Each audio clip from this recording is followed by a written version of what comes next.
Right? Ito, Kuya Mark, by the definition din, kailangan natin makuha yung full context ng batas na to para ma-memorize po ng ating mga kababayan. Ano po yung mga halimbawa ng mga ipinagbabawal sa Safe Space Act? Okay. Number 1, catcalling. Ano yung catcalling? Pagsisipol? Ano? Pagsipol. Pagsipol. Yung ano yun? Basta gano'n. Hindi rin ako marunong. Marunong din basta gano'n.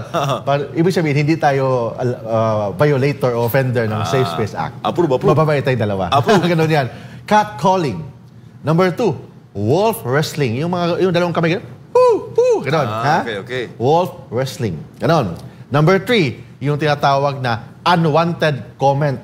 Unwanted comment sa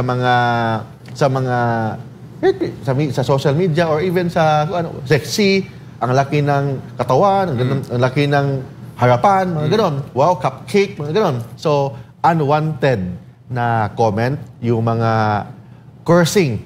Cursing is already violation ng Safe Space Act. Cursing. Pagmumura, ha?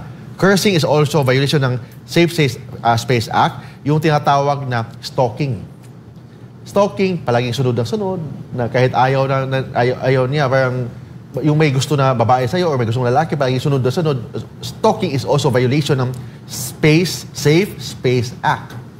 Yung mga lewd gesture, na pakita ka ng kabastusan. Kahit wala kang ginagawa, napakita ka ng kabastusan in front sa babae or in front sa lalaki or in front sa LGBTQ, already, yung tinatawag na lewd gesture. Yung tinatawag na public masturbation. I don't know ano yan, sa public masturbation, sa babae man, sa lalaki man, in public, and also grouping, yung mga panghihimas, mga ganun, panghawak. That's also violation ng Safe Space Act. By the books yun, Kuya Mark, malinaw.